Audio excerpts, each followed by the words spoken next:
They love me, no thotty, no hoe, no skis. I'm out of my body, the gold is me. I'm out of my body. Nigga wanna back out me a body.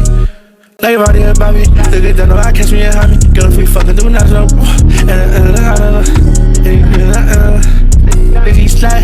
Bitch, I'll slip you the slide.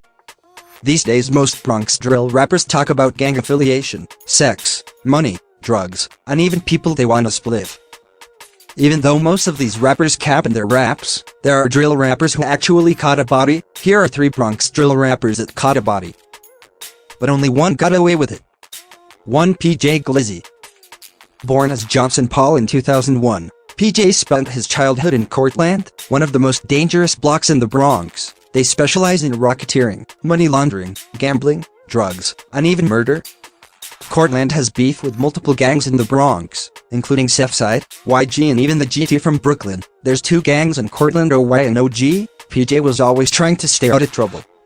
But as he got older he started to make music, with his brother Shy K, and that's when all the violence came in.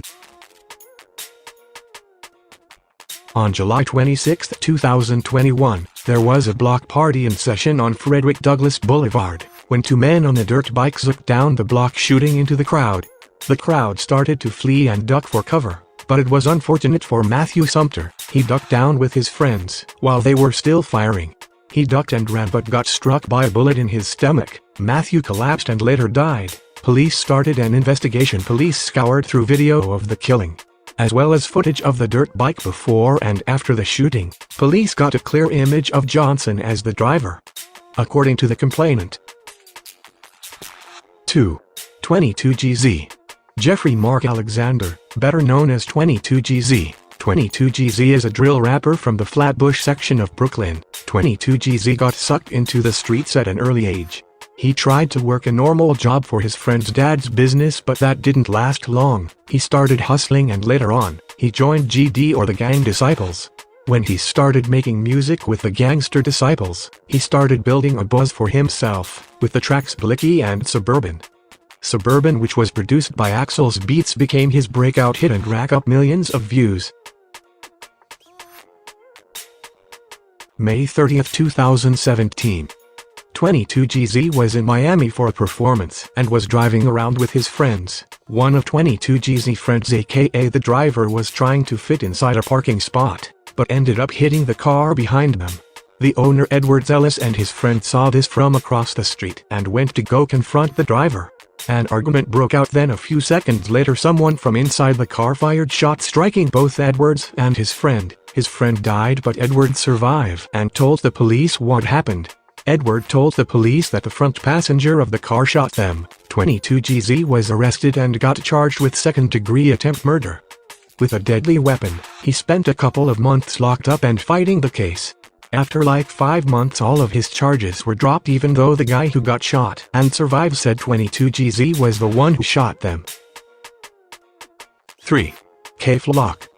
Kevin Perez, better known as K-Flock. K-Flock was born on April 20, 2003. K-Flock spent most of his childhood on 187th Street in the Belmont section of the Bronx, where he found 2 of his best friends, Doogie B and B-Love. A few years into their friendship, Doogie and K-Flock got locked up for an unknown reason, which left B-Love by himself, but B-Love didn't sit around. He started recording music. A few months later K-Flock was free, and K-Flock saw the success of B-Love, which made him wanna go record some music too, which just left Doogie B. Doogie B was seeing the success from both of his friends, which motivated him.